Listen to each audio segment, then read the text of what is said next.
ये फिल्म शुरू होती है तो हमें एक लड़की दिखाई देती है। वो कार में बैठी हुई कॉल पे बात कर रही थी, मगर वो बहुत डरी हुई थी। वो बार बार कार से बाहर देख रही थी, जैसे यहाँ पे कोई आने वाला हो और ये उससे डर के भाग रही हो।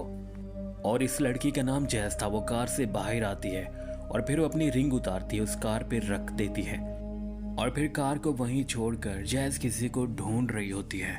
और फिर यहीं पर हमें दो आदमी नजर आते हैं। एक का नाम रोडी था, दूसरे का नाम पीटर था। ये दोनों भाई थे। और फिर हमें पता चलता है रोडी जैस को स्कूल के टाइम से जानता था और रोडी और पीटर के पास बहुत सारी बोट थी। ये अपनी बोट को किराए पे दिया करते थे दूसरे लोगों को। और फिर हमें पता चलता है जैस जिससे भाग रही थी कोई और नहीं था, वो उसका हस्बैंड था, क्योंकि वो जैस को रोजाना मारता था। आज भी उसने जैस को मारा था और जैस का मुंह सूजा हुआ था, मगर वो पुलिस के पास नहीं जा सकती थी क्योंकि उसका हस्बैंड भी पुलिस वाला था और ना ही वो बाय रोड जा सकती थी। इसीलिए उसने अपने दोस्त की मदद ली और वो समुद्र के रास्ते जाने लगते हैं। मगर पीटर भी अपने भाई के लिए काफी फिक्रमंद था। फिर उसने उसको आवाज दी और कहा अपना ख्याल रखना। जैस यहाँ से कनाडा जाना चाहती थी जहाँ उसके माँ बाप थे, बस वो उन तक पहुँचना चाहती थी, फिर सब कुछ ठीक हो जाता। और फिर जैस और रोडी खुले समुद्र में निकल जाते हैं, मगर इन्हें एक बात का नहीं पता था, आज तूफान आने वाला है। और फिर दूसरी तरफ उनके जाने के बाद यहाँ पे जैस का हस्बैंड भी पहुंच जाता है।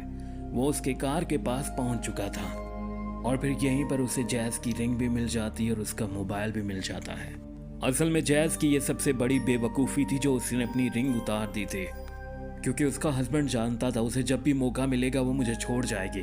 फिर अब उसे वो रास्ता भी मिल जाता है जिस रास्ते से जैस गुजरी थी, क्योंकि उसे जैस के कदमों के निशान मिल चुके थे। वो उनका पीछा कर रहा था। और फिर यहीं पे हमें दूसरी तरफ दिखाया जाता है, वो तूफान तेज हो जाता है। और फिर जहाँ पे जैस का हस्बैंड पीटर के घर के बाहर पहुंच चुका था और पीटर को आवाज आती है कदमों की और अब वो बाहर आता है। और फिर यहाँ पे पीटर ने देखा तो जैस का हस्बैंड था। वो उससे पूछने लगता है और फिर यहाँ पे जैस के हस्बैंड ने कहा मुझे बताओ एक बोर्ड है अपने हैंगर पे नहीं है जबकि तूफान आने वाला है। और पीटर यहाँ पे झूठ बोल देता है। वो कहता है खराब होने की वजह से वो यहाँ पे नहीं है, मगर जैस का हस्बैंड जानता था वो आदमी झूठ बोल रहा है। फिर वो उसे अपना बैज दिखाता है और फिर जब पीटर को पता चलता है कि वो पुलिस वाला है और पीटर उससे डर जाता है और फिर पीटर उसे अंदर ले आता है। और यहाँ पे जैस का हस्बैंड उसे कहता है मुझे साफ साफ बताओ वो लड़की किसके साथ गई है। पीटर ने यहाँ पे फिर झूठ बोला और कहने लगा मैं दोनों को नहीं जानता, एक लड़की और एक लड़का थे, दोनों डरे हुए थे। एक लड़की ने कहा मुझे बोट चाहिए, हालांकि मैंने उन्हें कहा था तूफान आने वाला है, मगर वो पूरी तरह से डरे हुए थे, उन्हें बहुत जल्दी थी। उन्होंने मुझसे कहा तुम्हें बस अपने पैसों से मतलब होना चाहिए। मैंने उनको बस बोट दी और अपने पैसे लिए। और फिर यहीं पर जैस का हस्बैंड उसकी कहानियां सुन सुन के तंग पड़ चुका था, उसने उसको मार दिया। हालांकि पीटर भी हट्टा कट्टा था, मगर फिर भी उसके हाथों मारा जाता है। और फिर दूसरी तरफ रोडी और जैस तूफान में फंस चुके थे। एक बड़ी सी लहर आती है और इनकी बोट को डुबो देती है। और फिर हमें यहीं पे साहिल दिखाई देता है। हमें नहीं पता रोडी और जैस दोनों मर चुके हैं या इन दोनों में से कोई बचा है। और फिर हमें यहाँ पे एक और औरत दिखाई देती है, उसका नाम एडलोना था और वो एक जजीरे पे अकेली रहती है। उसका काम इस लाइट हाउस को संभालना है और उसे यहाँ पे रहते हुए काफी वक्त बीत चुका है। अब उसे यहाँ रहना अच्छा लगता है। हालांकि वो उम्र के जिस हिस्से में है उसे एक शहर में होना चाहिए, पर उसे इस जंगल बियाबान जहाँ पे कोई इंसान नहीं है सिवाय उसके, उसे यहाँ पे अच्छा लगता है। महीनों बाद यहाँ कोई इंसान आता है जब इस औरत को राशन पहुँचाना हो या फिर लाइट हाउस में कोई मसला हो, मगर उसे अब यहाँ रहना अच्छा लगता है। और फिर वो यहीं पे साहिल किनारे लकड़ियाँ ढूंढ रही थी जलाने के लिए।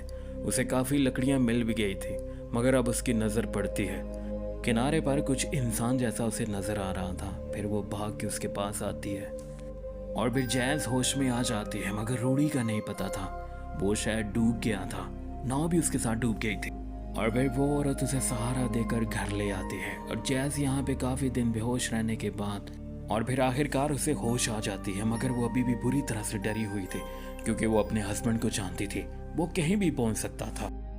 और फिर यहाँ पे वो औरत उसके लिए सूप लेके आती है और कहती है मुझे माफ़ करना, मेरा फ़ोन खराब है 2 हफ्तों से, मैं पुलिस को खबर कर देती और तुम्हें कोई ना कोई लेने के लिए आ जाता। और फिर ये सुनने के बाद जैस ने राहत की सांस ली क्योंकि उसका मियाँ भी तो पुलिस वाला था। और फिर इस औरत ने कहा जब तक मदद नहीं आ जाती तुम यहाँ पे आराम से रहो, तुम इसे अपना ही घर समझो, तुम्हें कोई भी चीज़ ज़रूरत हो मुझे बता देना। और फिर जैस यहाँ पे बाहर आती है और उससे पूछती हूँ क्या ये कनाडा है। मगर फिर उस औरत ने कहा नहीं नहीं, ये कनाडा नहीं है, ये यूएसए है, मगर अगर तुम कनाडा जाना चाहती हो तो मैं तुम्हें भिजवा दूंगी। और फिर वो उसके पास आती है और प्यार दिखाती है जैसे कोई अपना प्यार दिखाता है। और फिर वो उसे कहती है तुम फिक्र नहीं करो, सब ठीक हो जाएगा। और फिर दूसरी तरफ में जैज़ का हस्बैंड नजर आता है। वो जैज़ को ढूंढ रहा था पागलों की तरह। और फिर उसे एक जजीरा मिल जाता है जब उस स्टोर पे जाता है कुछ खाने पीने का सामान लेने के लिए। और फिर काउंटर पे खड़ी हुई लड़की से वो अपने मोबाइल में उस लोकेशन के बारे में पूछता है और सारा रास्ता जान लेता है। और फिर दूसरी तरफ हमें जैज़ नज़र आती है। वो खाना बना रही थी, वो काफ़ी खुश थी उस औरत के साथ और वो औरत उसे अब लाइट हाउस दिखा रही थी। जैज़ ये सब कुछ देख के बहुत हैरान थी क्योंकि पहली दफ़ा वो घर से बाहर निकली थी। और फिर जैज़ उसे कह रही थी आप बहुत बहादुर हैं, क्या मैं भी आपकी तरह बन सकती हूँ, क्योंकि आप मुझे बहुत ज़्यादा पसंद आई। और फिर दूसरी तरफ जैज़ का हस्बैंड यहाँ पे पहुँच चुका था और उसे यहाँ पे एक कैब मिलती जो कि रूडी की थी। और फिर वो उसे बड़ी गौर से देख रहा था। काफ़ी देर के बाद उसे याद आ जाता है ये तो वही है जो मैंने पीटर के घर पे देखी थी। असल में यहाँ पे एक तस्वीर थी जिसमें पीटर रूडी थे और अब वो समझ चुका था क्योंकि वो बहुत होशियार था। और फिर यहाँ पे एडलोना जैज़ को चाय दे रही थी मगर इतनी देर में दरवाजे पे दस्तक होती है और अब जैज़ पूरी तरह से डरी हुई थी, वो छुप जाती है। मगर एडलोना बाहर जाती है। जैज़ का हस्बैंड था, वो उसे कहता है ये मेरी बीवी है, मुझसे भाग रही है, क्या आपने इसे यहाँ कहीं देखा है? मैं पुलिस वाला हूँ, अगर कहीं देखे तो मुझे खबर कीजिएगा। और फिर उसके बाद वो वहाँ से चला जाता है।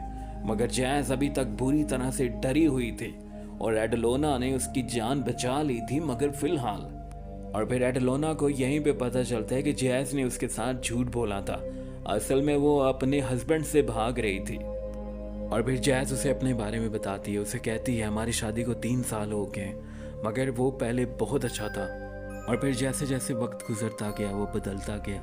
पहले वो मुझे डांटा करता था, फिर मगर उसने मुझे मारना शुरू किया। वो छोटी छोटी बातों में गुस्सा हो जाता है और मारने लगता है।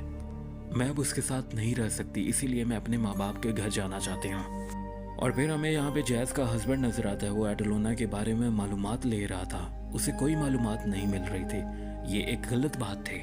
और फिर दूसरी तरफ जैज़ ने कहा कुछ भी हो जाए मेरा हस्बैंड वापस आएगा, मुझे उसका पता है। और फिर यहीं पे उसका हस्बैंड आ जाता है। और फिर यहीं पे जैज़ का हस्बैंड आ जाता है। वो उसे कहने लगता है तुम जिस औरत के साथ रह रही हो ये बहुत ख़तरनाक है।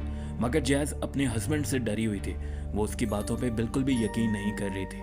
उसके हस्बैंड ने कहा सब कुछ मैं पहले जैसा कर दूंगा, तुम्हें मुझ पे यकीन करना होगा। मगर वो कैसे उस पर यकीन कर सकती थी क्योंकि ये बातें वो पहले भी कर चुका था और एक बार नहीं कई बार कर चुका था, इसलिए जैज़ उससे डरी हुई थी, वो उस पर यकीन नहीं कर सकती थी। जैज़ ने कहा मैं नहीं कर सकती तुम पे यकीन। और फिर इतनी देर में एडलोना ने हमला किया और जैज़ का हस्बैंड गुस्से में आ जाता है।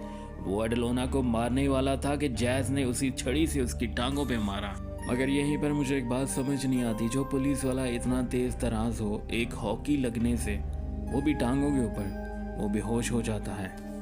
और फिर मुझे यहाँ पे लगता है डायरेक्टर को कोई और तरीका नहीं मिल रहा था शायद। और फिर एडलोना ने कहा जल्दी जाओ बेसमेंट से रस्सी ले आओ। और मगर फिर पीछे एडलोना ने उसे मार मार के मार दिया। और फिर यहीं पर जब जैज़ वापस आती है तो उसने देखा उसका हस्बैंड मर चुका था। और फिर एडलोना ने कहा ये होश में आ गया था और ये मुझे मार ही देता, इससे पहले मैंने इसे मार दिया। मगर हम लोग जानते हैं एडलोना झूठ बोल रहे हैं, वो होश में आया ही नहीं था, उसने बस उसे मार दिया। और फिर उसके बाद ये दोनों उसकी लाश को पानी में बहा देती हैं और फिर वहाँ से घर आ जाते हैं। और फिर अगले दिन जैज़ ने एडलोना से कहा मुझसे बहुत बड़ी गलती हो गई है, मैं नहीं चाहती बाकी की ज़िंदगी मेरी जेल में गुजरे, इसलिए मैं यहाँ से जल्दी निकलना चाहती हूँ। मगर फिर उसे एडलोना ने कहा ये बहुत गलत हुआ है, मगर तुम फिक्र नहीं करो, एक आदमी आने वाला है, मैं तुम्हें उसके साथ कनाडा भेज दूंगी। और फिर एडलोना ने कहा मैं आज खाने पीने का सामान भी लेने जा रही हूँ और मैं उस आदमी से भी बात करूँगी। और जब एडलोना घर नहीं होती तो जैज़ घर की सफाई कर रही थी, यहीं पर उसे एडलोना की तस्वीरें नजर आती हैं। उसके साथ उसके हस्बैंड की भी तस्वीर थी मगर वो फटी हुई थी। और फिर उसे यहीं पे मोबाइल मिलता है और फिर उसे याद आती है जब वो इस घर में आई थी तो एडलोना ने कहा था पुलिस को इस वजह से खबर नहीं दी क्योंकि मेरा लैंडलाइन खराब था और मोबाइल की यहाँ कवरेज नहीं होती, वो टोटली झूठ था। और फिर इतनी देर में एडलोना घर आ जाती है और जैज़ मोबाइल को छुपा देती है। और फिर रात का खाना खाने के बाद एडलोना काफ़ी थकी हुई थी, वो जल्दी सो जाती है और जैज़ मौके का फ़ायदा उठाती है और फिर उसकी फिंगर से मोबाइल का लॉक खुल जाता है। और फिर जैज बाहर कमरे ढूंढ रही होती है। यहीं पे एडलोना पहुंच जाती है। जैज उसे साफ साफ कहती है, मुझे पता है कोई आदमी नहीं आने वाला। जैज ने कहा, तुम मुझे जाने क्यों नहीं दे रही?